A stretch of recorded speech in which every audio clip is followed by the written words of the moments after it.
Hi folks, it's Andy Krieger, your garden helper, and today we find ourselves at the end of January, okay? It is the first beautiful day that we've had in about 2 months.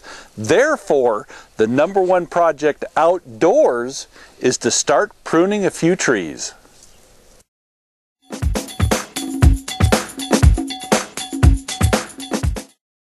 When it comes to timing, you want to make sure that you do your pruning after the prior year's growth has already taken place and before the next year's growth happens.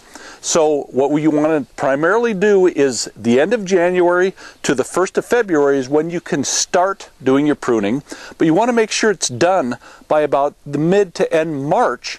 The reason is you don't want that sap coming up through. You want to make sure the tree is dormant and not growing. Now when it comes to tools, it's really pretty basic. The first thing that you need to have is a good pair of pruning shears. Now I'll use these during the regular production season to pick my peppers, pick my tomatoes, my cucumbers. But during the winter months, these are the perfect little pruning tool for taking small branches and buds. When it gets to be a little bit bigger, this is what I call a pole saw, okay? It's got a saw blade on the end, but it's used to be able to get high reaching areas. I don't like to crawl on a ladder, especially during the winter months, so a pole saw is a great investment for getting a little bit larger branches and those hard to reach branches.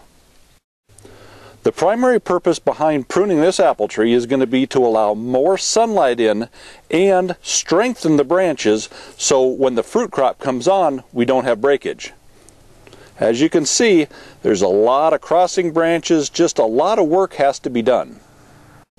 Okay, when pruning to allow more sunlight in and to get the tree a little bit better form, what you want to try to do is #1, remove any dead branches that are up there. So you look around and see if you have any broken branches or dead branches.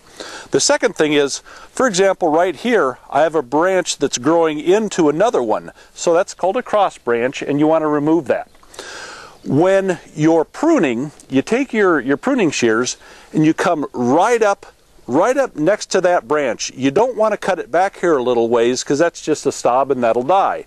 You want to go ahead and prune that right back, right next to the branch. That's a good way of doing it.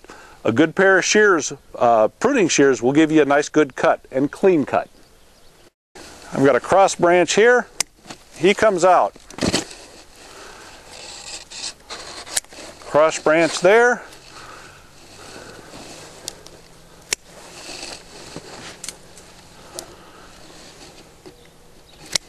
Every year when I prune, it's a little bit difficult to do, but you want to take about 20% of that last year's growth and 20% of that tree to allow more sunlight in and a little bit more stabler tree. But cutting 20% is going to still give you plenty of good growth for the next year, but it's also going to allow the improvements that you want. Okay, you also want to make sure you take any real low-hanging branches, okay? Anything towards the ground needs to come out because they're not going to produce very well anyway, and also you want to keep your growth nice and high so it's easy for picking. These are called suckers.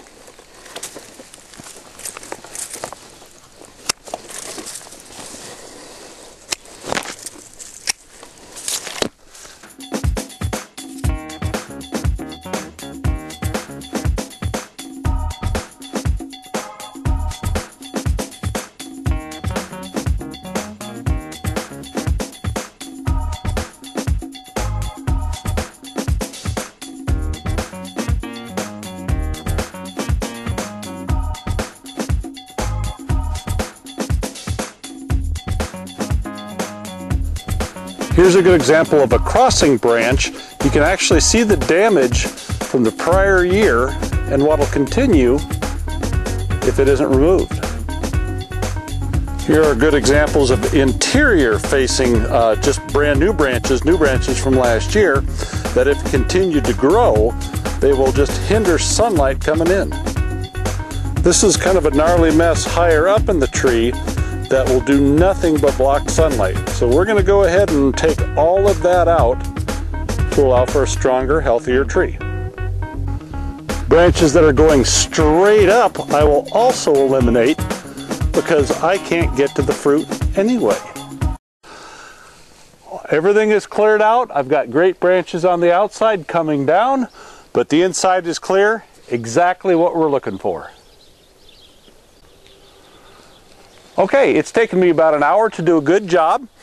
Trimmed out the interior branches, anything broken, anything damaged, low-hanging ones that'll get my eyes around the mower, and the ones going straight up that I don't have access to.